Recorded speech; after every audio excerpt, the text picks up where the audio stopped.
Vous arrive-t-il de vouloir changer quelque chose dans votre vie, mais d'être complètement paralysé par l'ampleur de la tâche? Et si je vous disais qu'il existe une méthode simple et puissante pour avancer pas à pas, sans stress, sans procrastination, sans difficulté à réaliser des projets les uns après les autres de manière très naturelle et très facile. Le Kaizen, souvent associé au monde de l'entreprise, c'est une philosophie d'amélioration continue qui peut transformer nos vies personnelles. Et dans cet épisode, je vais vous montrer comment cette approche peut vous aider à évoluer progressivement sans pression ni surmenage.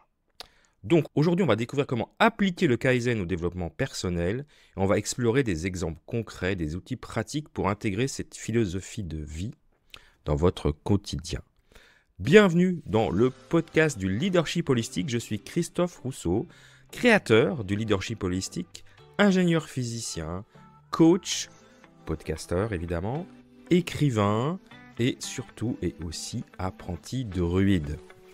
Alors je vous propose pour commencer de découvrir ce concept de Kaizen si vous ne savez pas déjà ce que c'est. Alors le Kaizen, ça vient du Japon.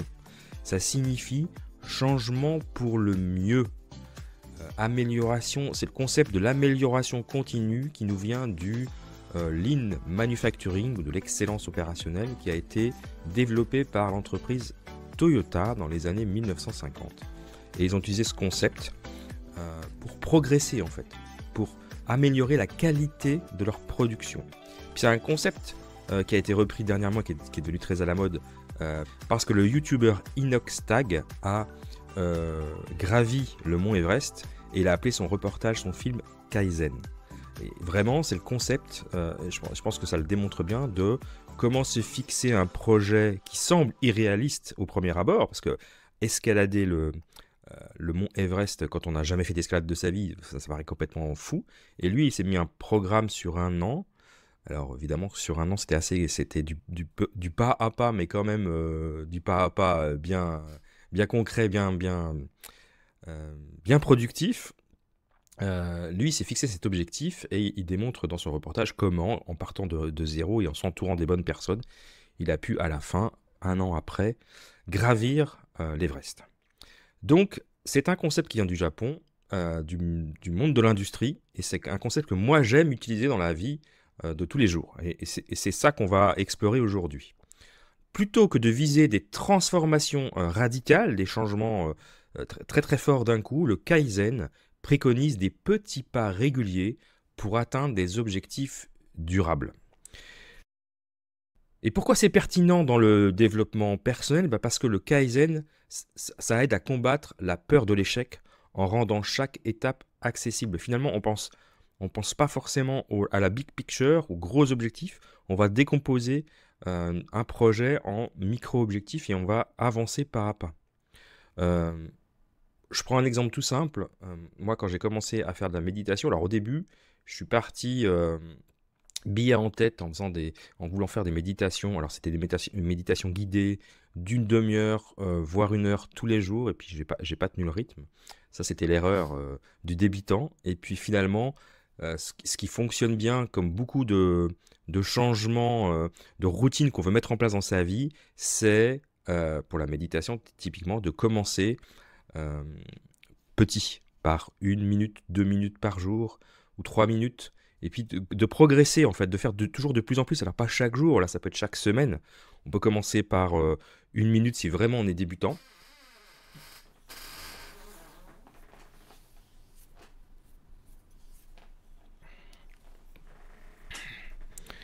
Et puis, on peut progresser en passant de 1 à 2 minutes la semaine suivante, de 2 à 4 minutes la semaine suivante, etc., etc. On peut augmenter comme ça progressivement pour atteindre l'objectif qu'on se fixe, qui est peut-être de 15 minutes par jour ou de 30 minutes par jour. Euh, mais voilà, par des petits steps comme ça, le temps que ça se mette en place dans notre vie, de manière. Alors, ce qui compte, hein, c'est la régularité, ça c'est le premier point. Et puis le deuxième point, c'est ce qui compte aussi, c'est si on rate une fois, c'est pas grave.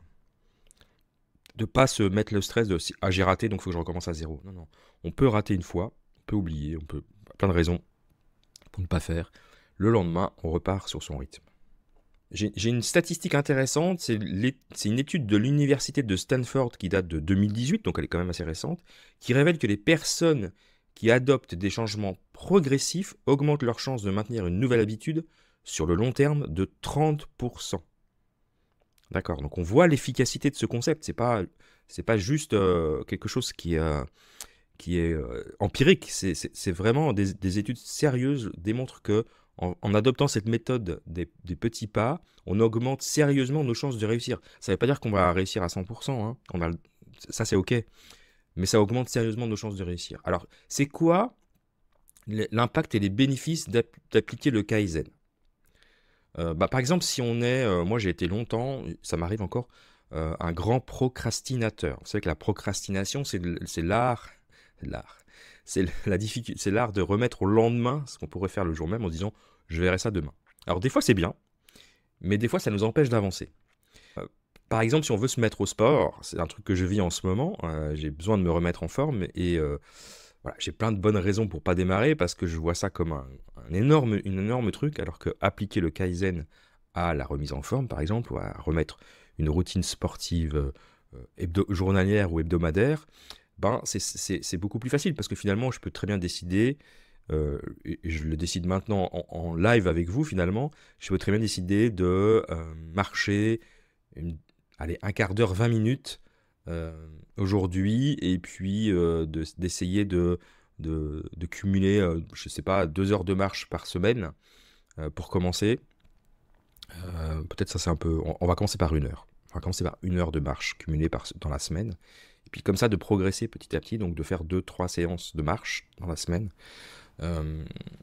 tranquille, à mon rythme, et puis de voir comment ça se passe, et puis d'augmenter le temps de marche jusqu'à atteindre un niveau intéressant, je pense 30-40 minutes, 2 à 3 fois par semaine, déjà on commence à être pas mal. Puis après, et puis après, il y a la question d'augmenter le rythme.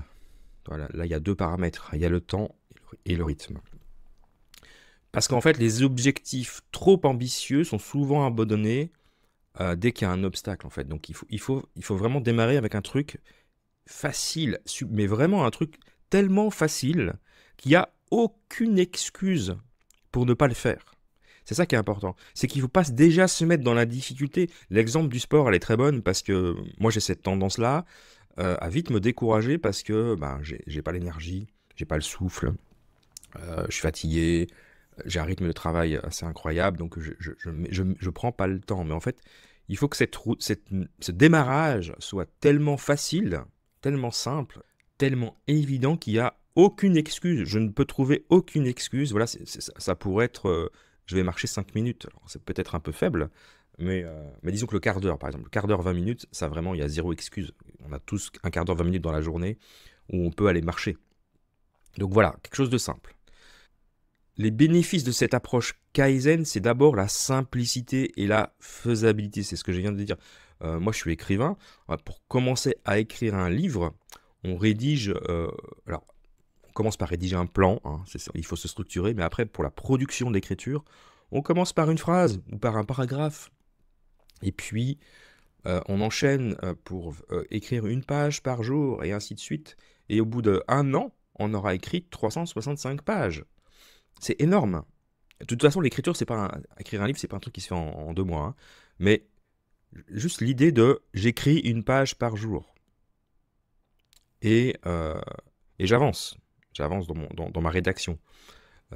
Ça paraît pas impossible. Et imaginez-vous, dans 1 an, vous avez un livre de 365 pages. Chaque petit pas réussi renforce la motivation et le sentiment d'accomplissement, en fait. Alors, une étude de 2020 du journal de médecine comportementale montre que les petits changements progressifs sont 80% plus efficaces pour maintenir un mode de vie sain. C'est quand même intéressant comme étude. Un exemple que j'aime beaucoup, et j'en ai déjà parlé dans des épisodes précédents, c'est James Clear, l'auteur de Atomic Habits, ou en français « Un rien peut tout changer ». Lui, il souligne l'importance de s'améliorer de 1% chaque jour. Ces petites améliorations cumulées mènent à des transformations significatives et on peut démarrer par un projet remise en forme, perte de poids, je ne sais rien, écrire un livre, euh, apprendre à jouer de la musique, voilà. Énormément. La méditation, c'est un très bon exemple.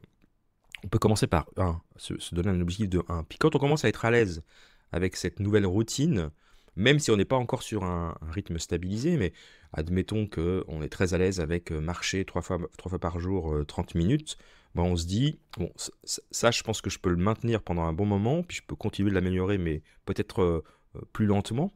Euh, je me rajoute un nouvel objectif qui n'a rien à voir. Ça peut être écrire un livre, en effet, j'ai commencé par le sport, puis j'ai envie d'écrire un livre, ou j'ai envie de me mettre à la méditation, comme j'ai dit tout à l'heure. Voilà. L'idée, c'est de mettre en place des nouvelles routines, des nouvelles habitudes, mais de manière douce, de sorte que vous vous sentez toujours en paix. Vous savez que c'est bon pour vous, euh, et vous le faites lentement mais sûrement, et ça vous fait du bien. Et c'est ça qui est super intéressant dans ce type de concept qui est le Kaizen. Alors quelques exemples euh, inspirants si ce n'est pas si vous n'êtes pas encore convaincu pour démontrer voilà l'impact du Kaizen. Marie Kondo, elle applique le Kaizen dans le désencombrement. Elle a écrit un bouquin là-dessus, en demandant aux gens de commencer pièce par pièce ou catégorie par catégorie. Si vous avez vous avez tendance à être un peu bordélique, comme dirait l'autre, ce qui est un peu mon cas. Mais c'est marrant parce que moi je suis un peu bordélique. Enfin, j'aime pas ranger, mais j'aime bien quand c'est rangé. Très contradictoire. Donc l'idée de Marie Kondo, c'est de ne pas dire allez, je vais faire le grand ménage de printemps et puis je vais y mettre, ça va me prendre 2 jours, je vais ranger toute la maison. Puis ça, on le fait jamais. Ou on le fait vraiment quand on est au bout du bout du bout parce qu'on n'en peut plus. Au lieu de ça, on y va pièce par pièce. C'est une technique comme une autre. Voilà, ça, c'est du Kaizen. Il y a, un autre exemple, c'est Stephen Covey, qui a écrit Les 7 habitudes des gens efficaces, très, très bon bouquin que je recommande d'ailleurs. Lui, il encourage à intégrer ses habitudes en commençant par des petites actions quotidiennes. C'est exactement ce que je venais de vous dire. Donc voilà, je ne l'ai pas inventé. Je l'ai piqué à Stephen Covey, mais c'est pas le seul à proposer ça. Et mon expérimentation personnelle aussi euh, le prouve. Moi, quand j'ai voulu adopter une alimentation plus saine, euh, je suis devenu végétarien. Euh, j'ai pas fait que du Kaizen, c'est vrai. Mon idée première, alors je ne vais pas vous expliquer pourquoi je suis devenu végétarien, ça c'est un autre sujet, mais comment j'ai mis en place mon changement alimentaire finalement. Mon idée était plutôt de commencer par être flexitarien, c'est-à-dire de manger moins de viande. Et c'est ce que j'ai fait. J'ai réduit assez vite ma consommation de viande. J'en mangeais quand même 2 fois par jour, minimum, parce que je savais que les protéines c'était important, etc. Mais je mangeais quand même beaucoup de viande. Et pas forcément que de la bonne viande d'ailleurs. Donc j'ai commencé par adopter le régime flexitarien, mais je ne l'ai pas fait très longtemps. J'ai vite passé de l'autre côté, parce qu'à un moment je me suis rendu compte que ça faisait plus de sens pour moi de manger de la viande. J'en avais plus envie en fait. Et donc voilà comment je l'ai fait. Donc j'ai changé mes habitudes alimentaires en plusieurs étapes. Ça a été du Kaizen un peu amélioré, on peut appeler ça du Kaizen Blitz, mais c'est quand même du Kaizen. Mais ça m'a permis de changer mes habitudes sans frustration. Euh, un autre exemple, quand j'ai créé le leadership holistique, j'ai travaillé sur le podcast par des petites sessions quotidiennes, en me concentrant sur un seul aspect à la fois, parce que créer un podcast, c'est quand même pas rien au début, hein.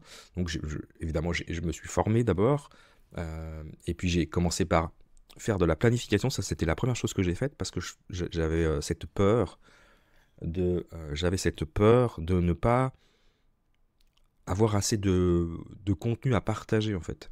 J'avais peur de commencer quelque chose et puis de me dire au bout de 5 ou 10 épisodes, bah, j'ai plus rien à dire.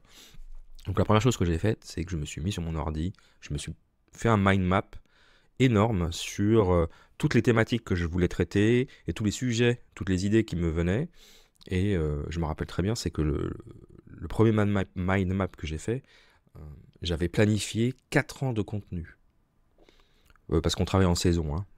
On savait que c'est la saison 6 du podcast, donc j'avais planifié 4 ans. Alors ça ne veut pas dire que je me suis tenu à ce programme, mais ça m'a rassuré sur le fait que dans ma planification, j'avais suffisamment de matière à partager et j'allais pas épuiser ma ressource personnel en termes de thématiques et de messages à faire passer finalement.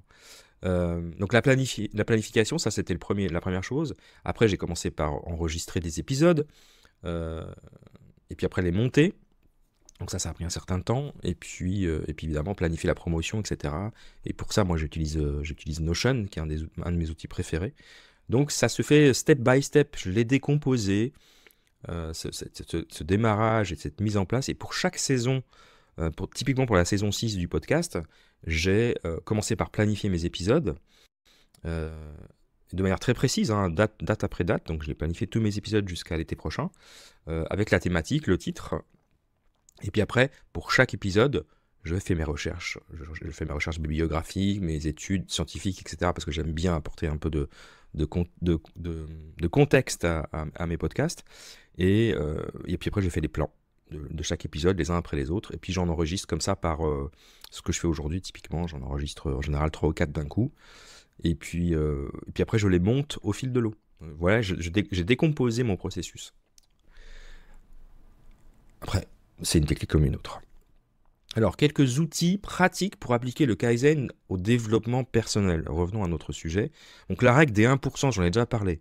Chaque jour, identifiez une petite action qui vous rapproche de votre objectif, même légèrement. Un truc tout simple. Vous avez envie de vous développer sur un sujet, vous avez acheté 2-3 livres, puis vous avez du mal à vous y mettre. Lisez une page ou deux chaque jour, le soir avant de se coucher. Plutôt que de viser un chapitre. Alors des fois c'est des bouquins avec des chapitres courts, donc on peut viser un chapitre, c'est ok. Mais commencez par une page ou deux. Très simplement, ça vous prend 10 minutes avant de vous coucher, puis en plus ça aide à préparer la nuit, donc c'est parfait. Donc voilà, ça c'est la règle des 1%. J'en ai parlé, fractionner ses objectifs. Typiquement pour la mise en place du podcast, j'ai fractionné mes objectifs. Là, typiquement pour toute la création de contenu, j'ai fait un truc de fou. J'ai planifié ma création de contenu. Donc, quand j'entends création de contenu, c'est en plus du podcast, qui est déjà planifié. J'ai un certain nombre de livres que je souhaite écrire sur le lean holistique, sur l'ikigai, sur le Kaizen, justement. Donc, il y a un certain nombre de livres que j'ai envie d'écrire. Il y a un certain nombre de formations que je veux produire. Voilà, tout le contenu en fait, formation vidéo, les e-books, les livres que je vais publier. Donc toute cette création de contenu, je l'ai planifiée sur 2 ans, sur les 2 prochaines années. Je me suis fait aider de ChatGPT, mon assistant préféré. Je lui ai donné un maximum d'informations sur les projets que j'avais déjà réalisés, sur ceux qui étaient en cours, sur ceux que je veux faire, pour essayer de donner un peu de contexte et de cohérence. Et puis, j'ai travaillé avec ChatGPT pour me faire un planning de production de contenu sur les 2 prochaines années. Ce qui me rassure par rapport à ma capacité à être capable de délivrer ce que je veux délivrer. Et je suis mon progrès. Hein. J'ai rentré toutes ces tâches dans un template Notion de gestion de projet. Et puis, je fais les tâches les unes après les autres. Donc, j'ai fait un programme à la semaine. Et chaque semaine, je fais des choses qui ne sont pas des choses... je me planifie 2 heures de travail ou 3 heures pour la création de contenu par semaine. Et j'en fais un petit peu tous les jours. Je passe au minimum 30 minutes, entre 30 minutes et 1 heure par jour sur ces projets-là. Mais mis bout à bout, dans 2 ans, j'aurais écrit quelque chose comme 6 livres. J'aurais créé une dizaine de formations. Alors une grosse formation décomposée en petites. Et c'est comme ça que je peux produire autant de choses. C'est vraiment en fractionnant mes objectifs et en suivant mon progrès. Ça, c'est le 3e point. Très simple, hein, utiliser des tableaux. Encore une fois, Notion, pour ça, c'est vraiment top. Mais sinon, on peut tout à fait prendre un carnet, lister vos tâches et puis cocher ce que vous faites. Chaque tâche faite, c'est une petite victoire. L'important dans cette méthodologie Kaizen, c'est que pour son propre développement personnel, si on veut acquérir une compétence, par exemple, je sais pas moi, revenons à la méditation, c'est de faire le point chaque semaine en disant, bon voilà, cette semaine j'ai médité 5 jours sur 7, 5 minutes. Il y a 2 fois où j'ai raté, bon voilà, ça arrive. Ok, donc je suis pas encore tout à fait calé pour les 5 minutes, je vais me faire une semaine de plus. Puis quand j'aurai atteint 7 jours, peut-être 2 fois 7 jours, 5 minutes, je vais passer à 10 minutes. Ou je vais passer à 7 minutes, j'en sais rien, ça c'est à vous de voir. Euh, je fais mon bilan comme ça chaque semaine, puis je visualise mes progrès.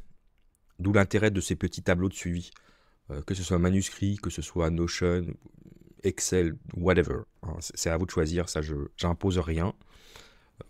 Moi, j'utilise Notion, c'est pas parce que j'utilise Notion que tout le monde doit le faire. L'impact psychologique de ça, c'est que ça va créer un cercle vertueux de motivation, parce qu'on voit qu'on avance. Et ça, c'est super important. Vraiment, puis ça donne une estime. Pour moi, ça renforce l'estime de soi, on montre à soi-même qu'on accomplit des choses. Alors, c'est des petites choses, mais imaginez dans un an. Imaginez dans un an tout ce que vous aurez pu faire si chaque jour, vous faites 1% de mieux que la veille. C'est incroyable. Donc pour ça, je vous recommande quelques lectures. Donc le livre de James Clear, vraiment incroyable. J'ai aussi l'épisode, je vous le mettrai dans les commentaires, l'épisode que j'ai fait sur son livre Atomic Habits. Pour moi, ça c'est un classique incontournable. Il y a le bouquin sur le Kaizen de Masaki Hime, qui est un des pères fondateurs du Toyota Production System qui est devenu l'excellence opérationnelle.